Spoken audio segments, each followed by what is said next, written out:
Durante años lo llamaron Intocable, un hombre de 83 años que caminaba apoyado en una andadera y que, aún así, era capaz de cerrar una carretera federal con una sola orden.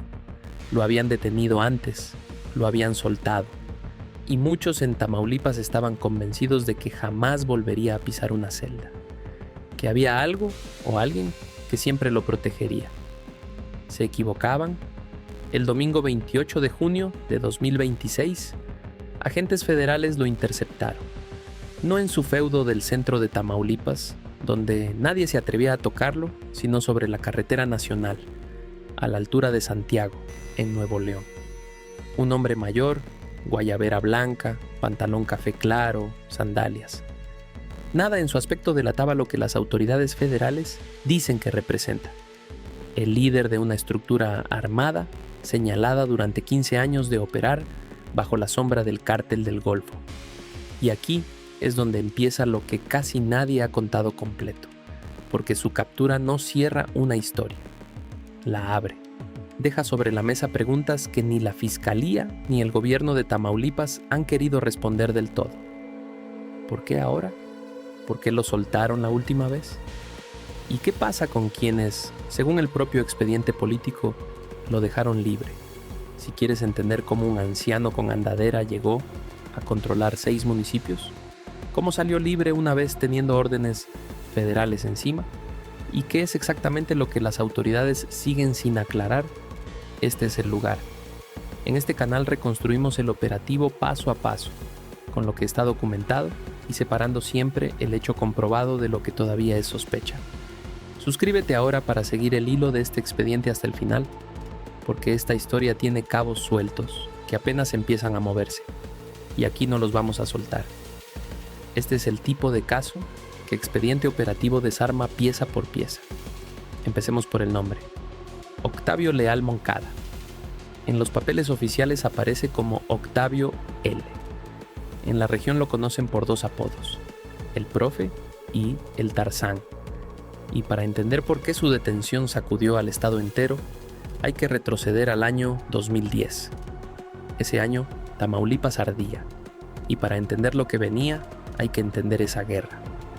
Durante mucho tiempo, los Zetas habían sido el brazo armado del Cártel del Golfo, exmilitares convertidos en sicarios, la fuerza de choque más temida del noreste. Pero alrededor de 2010, esos dos grupos rompieron. El brazo armado se rebeló contra la cabeza, y lo que siguió fue una de las guerras más sangrientas que ha vivido el país. El Cártel del Golfo y los Zetas, antiguos socios convertidos en enemigos a muerte, convirtieron la región citrícola de Tamaulipas en un campo de batalla. Extorsiones a cada negocio, desde la tiendita hasta el rancho, secuestros en serie, cobros de piso que asfixiaban a cualquiera que quisiera trabajar. Pueblos enteros bajo el terror, con casas quemadas y comercios abandonados a media calle. La capital, Ciudad Victoria, con locales vandalizados hasta en su primer cuadro. El Estado, cuando llegaba tarde, o no llegaba. Y en medio de ese vacío, en el municipio de Hidalgo, un grupo de habitantes decidió que no iban a seguir esperando. Se levantaron en armas. Se hicieron llamar Columna Armada Pedro J. Méndez, en honor a un general del siglo XIX nacido en esa misma tierra. Un militar que había combatido a los franceses bajo las órdenes de Benito Juárez durante la Segunda Intervención. El nombre no era casual. Buscaba envolver al grupo en un aura de heroísmo local, de defensa de la patria chica. Su bandera era simple: defenderse de los Zetas cuando nadie más lo hacía. Esa es la versión con la que nació el grupo, una autodefensa. Vecinos armados protegiendo lo suyo, cansados de agachar la cabeza. Y durante un tiempo, esa narrativa les dio legitimidad, respaldo popular y hasta simpatía en buena parte del estado. Para mucha gente de Hidalgo, la columna era lo único que se interponía entre ellos y el horror. Pero hay un dato que el propio Leal Moncada terminó reconociendo años después. En una entrevista de 2023, admitió abiertamente que las armas con las que se defendían de los Zetas se las compraban al Cártel del Golfo. Detente un segundo en eso. Ese detalle lo cambia todo, porque significa que desde el minuto 1, la línea entre autodefensa y brazo armado del cártel enemigo fue mucho más delgada de lo que ellos contaban en público. Se defendían de un cártel con las armas de otro. Y en el mundo del crimen organizado, quien te arma, tarde o temprano, te cobra. Con los años, esa línea se borró casi por completo. La columna dejó de ser solo un grupo armado local. Se convirtió en un poder territorial. Extendió su control a municipios como Villagrán, Mainero, San Carlos, Güemes, Padilla y San Nicolás. Imponía autoridades municipales. Movilizaba a miles de personas cuando le convenía. Cerraba carreteras como forma de presión. Llegó a mantener sitiado durante 2 años a un ejido completo, Buenavista, como represalia contra un líder local que se había atrevido a romper con ellos. En los reportes de inteligencia militar aparece descrita, desde muy temprano, como una estructura vinculada al Cártel del Golfo, e incluso como parte de una alianza más amplia contra los Zetas y, más tarde, contra el Cártel Jalisco Nueva Generación. Piensa en lo que eso significa en la práctica. Un grupo que decide quién gobierna un municipio, que puede paralizar el tránsito de una región cuando quiere presionar al gobierno, que castiga a quien se le opone. El caso del ejido Buenavista es el más ilustrativo, cuando un líder local rompió con la organización y trató de formar su propio grupo de autodefensa en contra de la columna. La respuesta fue mantener la zona sitiada durante 2 años.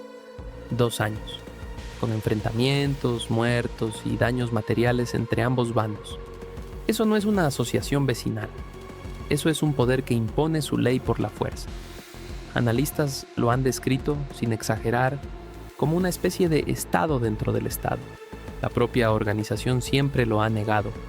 Insiste, hasta hoy, en que es un movimiento cívico y campesino, en que solo defiende a comunidades rurales y por eso en los últimos años pidió que la llamaran columna cívica y no columna armada. Un cambio de nombre que, para sus críticos, fue apenas un cambio de fachada. Ese es el terreno en disputa, y conviene decirlo con toda claridad, porque es la columna vertebral de este caso. Para las autoridades federales y para la inteligencia militar, un brazo criminal disfrazado de causa social. Para ellos, una defensa comunitaria injustamente criminalizada. Guarda esa tensión en la cabeza, porque de ella depende cómo interpretas todo lo que viene. Y antes de seguir, quédate conmigo, porque lo que viene ahora es la parte que convierte a esta organización en algo mucho más peligroso que un grupo armado más. Aquí es donde la columna deja de ser un problema de seguridad y se convierte en un problema de poder. Si te interesa entender cómo el crimen y la política se entrelazan en el norte de México, suscríbete, porque este canal existe justamente para reconstruir esas conexiones que casi nadie ordena en un solo relato. Lo que hizo a la columna verdaderamente temible no fueron las armas, fue el poder político que acumuló. Y aquí la historia se vuelve incómoda para más de un funcionario, de más de un partido. En 2016, la columna apoyó abiertamente al candidato del PAN a la gubernatura, Francisco García Cabeza de Vaca, mítines multitudinarios en Hidalgo, respaldo público, con pancartas y discursos. En un recorrido de campaña, el propio candidato llegó a calificar de cobarde a quien ligara a la columna con el crimen organizado, y el pacto rindió frutos concretos. Integrantes del grupo llegaron a cargos en ayuntamientos y diputaciones locales. Era un acuerdo a la vista de todos. Un grupo señalado por vínculos criminales, moviendo votos para el poder estatal y recibiendo cuotas de poder a cambio. Pero los pactos se rompen. Hacia 2021, la columna dio la espalda al PAN, acusando a Cabeza de Vaca de traicionar los acuerdos, y volcó su apoyo hacia Morena. Primero a Andrés Manuel López Obrador, después, con fuerza, al candidato a gobernador Américo Villarreal. Y aquí conviene detenerse, porque los números son difíciles de explicar por casualidad. En el distrito local que agrupa a sus municipios, la votación a favor del candidato de Morena alcanzó cifras que rozan lo imposible. Alrededor del 87% en el conjunto del distrito y en algunas casillas, según los registros, cerca del 100%. Hubo denuncias de bloqueos para impedir el paso de votantes contrarios, de coacción, de intimidación abierta. La elección fue impugnada. El Tribunal Electoral reconoció que ese respaldo político existió, pero consideró que no había elementos suficientes para acreditar que el cártel, a través de la columna, hubiera intervenido directamente en la elección. El formalismo jurídico cerró el expediente. Los videos, los discursos y esos resultados atípicos quedaron ahí para quien quiera mirarlos. Ahora bien, mientras todo esto ocurría en las urnas de las elecciones ordinarias, la columna tejía además una red que, según investigaciones periodísticas, alcanzaría después al propio Poder Judicial del Estado. Y aquí el caso da un salto que pocos han conectado. En 2025, México celebró por primera vez elecciones para elegir a jueces y magistrados por voto popular. Y en Tamaulipas, imágenes de ese mismo anciano apoyado en una andadera aparecieron dirigiéndose a simpatizantes de una candidata a magistrada regional, una aspirante a presidir el Tribunal Superior de Justicia del Estado. Nombres cercanos a la organización, incluido un defensor del propio Leal Moncada, aparecen además conectados por parentesco con esa figura de la justicia local. Ata los cabos por un momento. No es un detalle menor, porque cuando un grupo armado no solo pone votos para gobernadores y alcaldes, sino que además busca influir en quién imparte justicia, en quién decide sobre la libertad de sus propios líderes, el círculo se cierra de una forma profundamente inquietante. El que reparte las cartas y el que juzga la partida empiezan a parecerse demasiado. Y entonces vino la primera captura. El 5 de julio de 2022, todavía con cabeza de vaca al frente del gobierno estatal, Leal Moncada fue detenido en Monterrey. El cargo: homicidio calificado por un doble asesinato ocurrido en el ejido Barbosa, en el municipio de Hidalgo, en 2010. Semanas después, el propio secretario de la Defensa Nacional señaló públicamente en una conferencia de prensa federal que la organización estaba vinculada con el Cártel del Golfo. No fue la acusación de un rival político, fue el diagnóstico del gobierno federal. Parecía, por fin, el final de su reinado. No lo fue.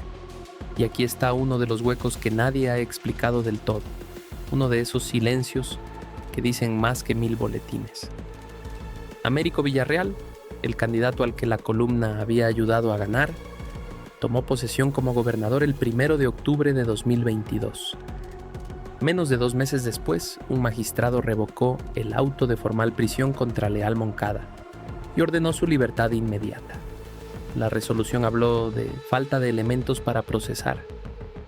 Es decir, el hombre que había movilizado votos para el nuevo gobierno salió libre poco después de que ese gobierno asumiera el poder.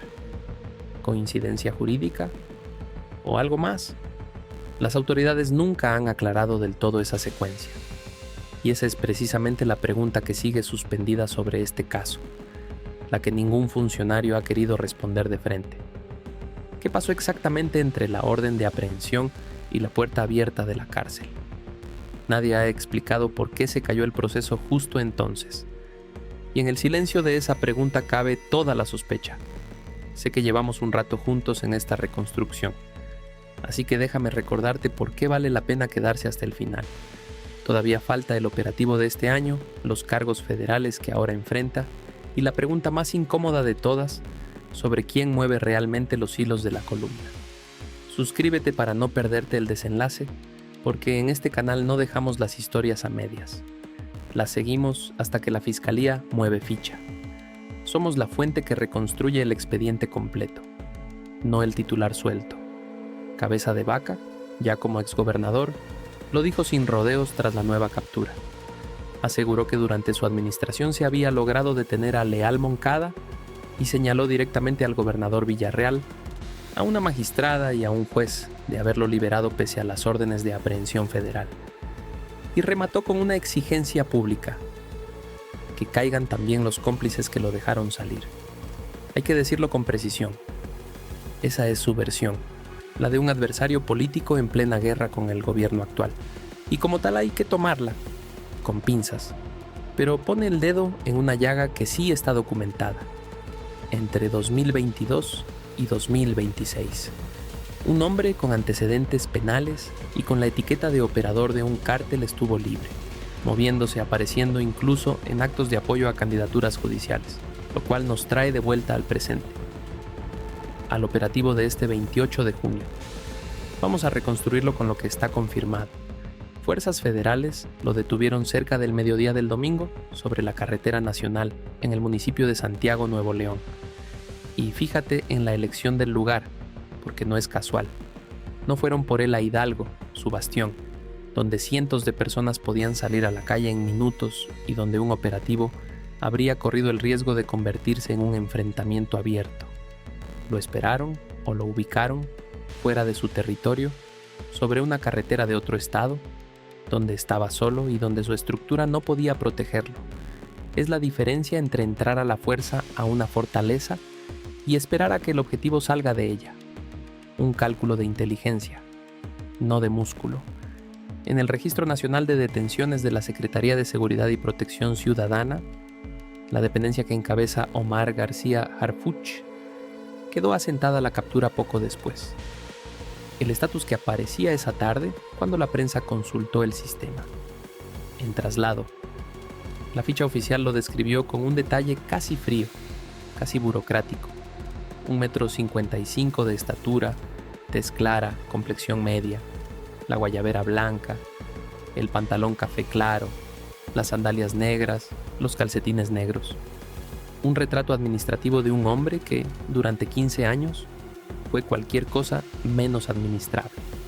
Y llama la atención el contraste, porque en las imágenes que circularon tras su detención se ve a un hombre de 83 años apoyado en una andadera. Ese es el líder que durante años nadie se atrevió a tocar dentro de su territorio. Y esa imagen encierra la verdadera lección del caso. La fuerza de la columna nunca estuvo en el cuerpo de su fundador, estuvo en la estructura que construyó a su alrededor. Los hombres armados, las redes políticas, la capacidad de movilizar a miles de personas con una llamada. Detener al anciano es una cosa, desmontar la maquinaria es otra muy distinta. Al principio, además, hubo silencio sobre los cargos. Durante horas el registro oficial no especificó ni los delitos ni la corporación responsable del operativo. Ese vacío de información es, en sí mismo, parte de un patrón que se repite en este tipo de casos.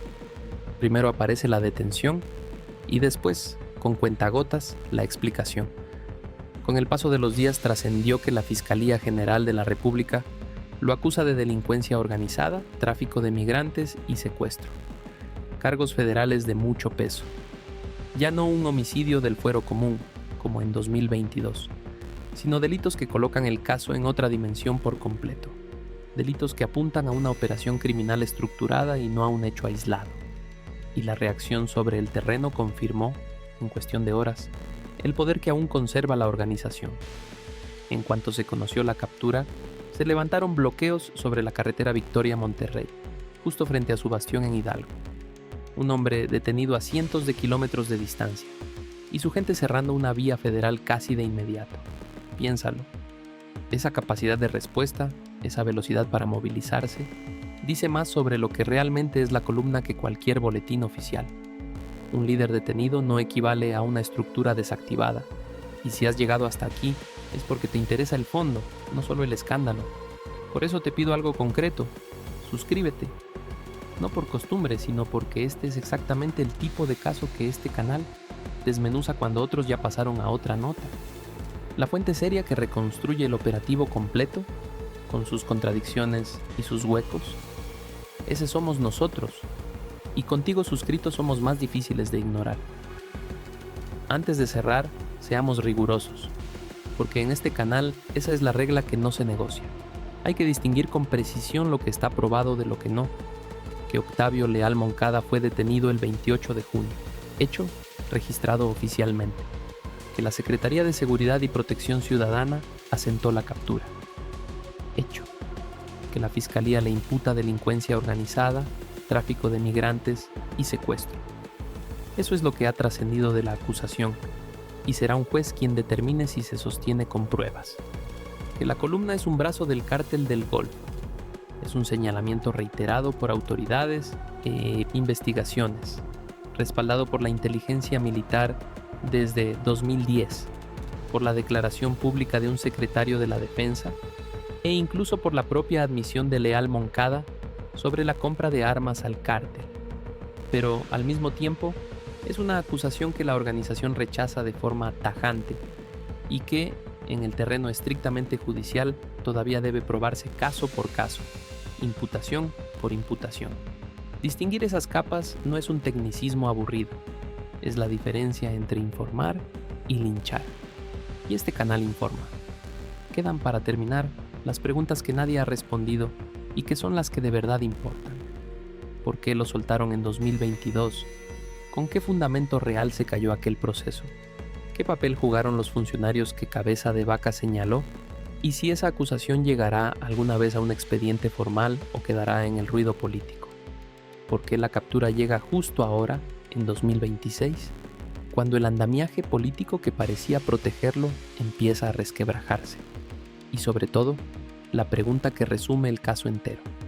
Si un anciano de 83 años, apoyado en una andadera, podía mover a cientos de personas para cerrar una carretera en cuestión de horas, ¿quién mueve realmente los hilos de la columna hoy?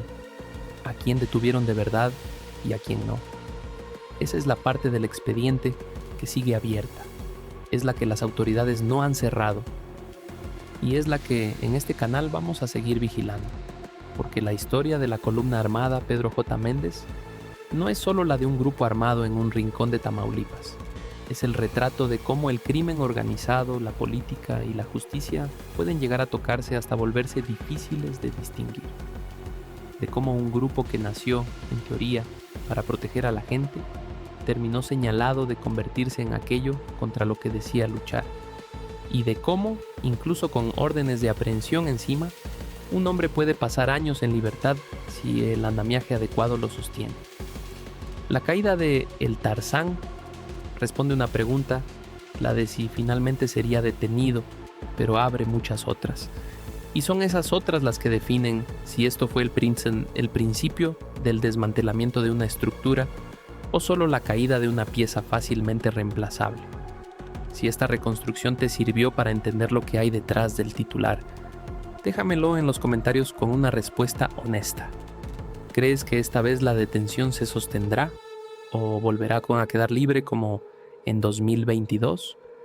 Suscríbete para no perder el seguimiento de este caso, porque en cuanto la Fiscalía mueva su siguiente ficha, aquí lo vamos a analizar paso a paso, con la misma regla de siempre. Hechos por un lado, sospechas claramente etiquetadas por el otro. Y si conoces a alguien que sigue de cerca la seguridad en el norte de México, comparte este video con esa persona. Cuantos más ojos haya sobre los huecos del relato oficial, más difícil será que se cierren en silencio.